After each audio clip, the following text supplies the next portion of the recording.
hole for the socket driver. Now we can remove the strip and fit it around the rod and get ready to put the rod in. Recess the socket head.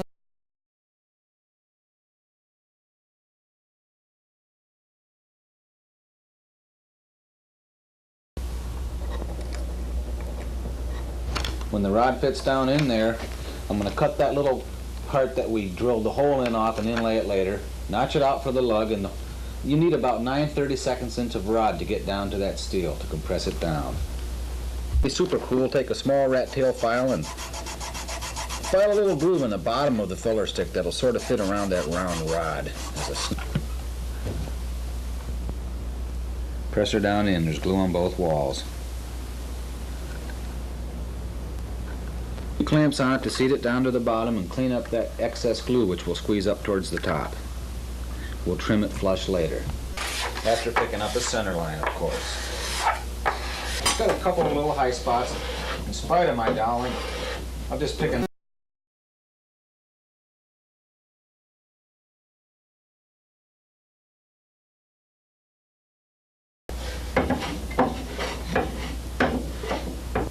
picked up the center of the middle block of wood and I'm striking a center line.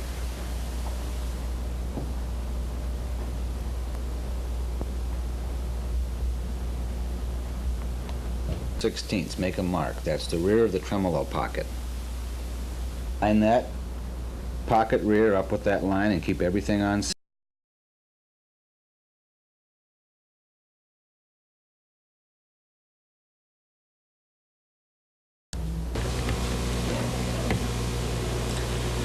It doesn't hurt to go a little bit larger when you're tracing these pocket outlines with the carbon paper radius gauge to mark the ends of the pickup routes, because that's about a 3/8 radius that you'll need.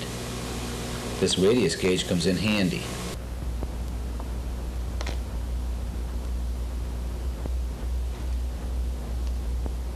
Be real careful.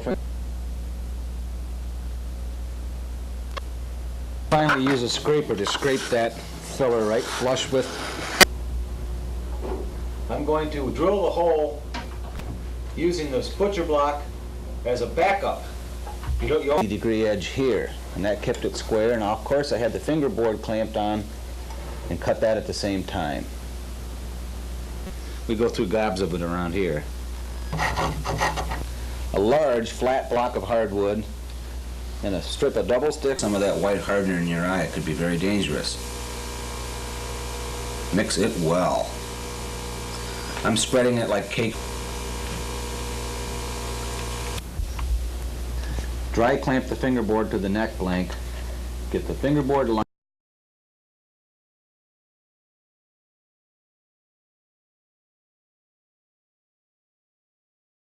I drilled a small pilot hole, a 1/2 inch each side of dead center for a brad at the 1st fret and the 12th fret. That'll keep the fingerboard from slipping. Clamps.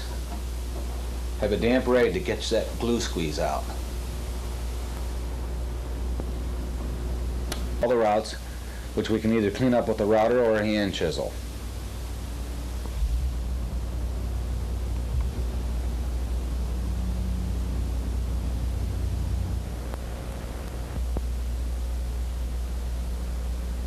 Stops to either 3/4 or 5/8 depending on your hole, and that way you'll be sure that you'll always drill to the right depth. And that to be the simplest way of doing it. Set your stop to the point of the bit. That's important. We're copying. There's a little ledge there because we're drilling through and routing from this side and stopping short of the top, about 1/4.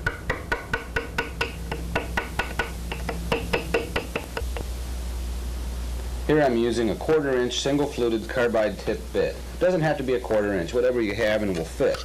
I'm measuring from the cutter edge to the outside of my router's faceplate.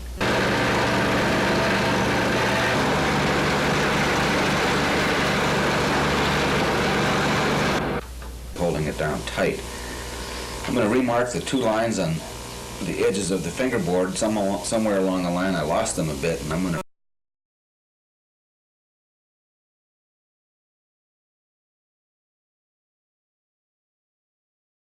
you know, I think I'll use a soldering gun and heat these up. That's a good idea. You could clip it off in the slot. So I'm heating it with the tip of my soldering pencil. To bandsaw the rest of these shapes. If you decide to cut the back angle, it's really only a shaving. I've clamped a 3/4 inch board. That's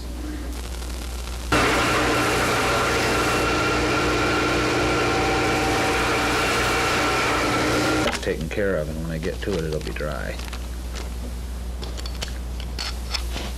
I switched from the 2 1/4 inch down.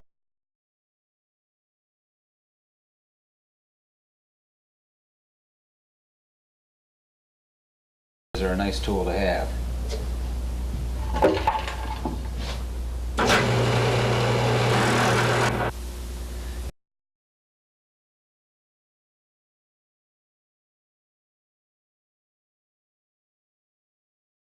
A few dips if you're not careful.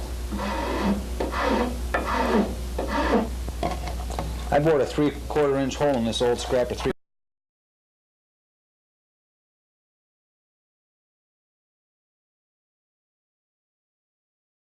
Blade with that drum sander, your table saw, can make a great disc sander. Finish that by hand.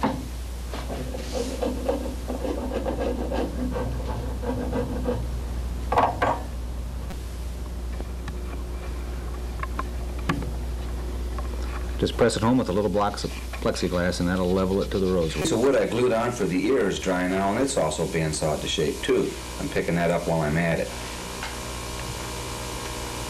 Just right.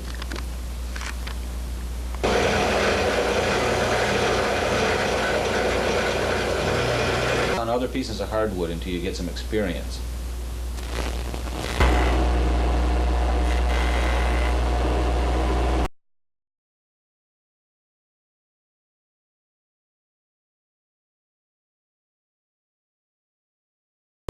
Use a flat scraper blade and a file to smooth up the bandsaw marks on the face of the peg head. That's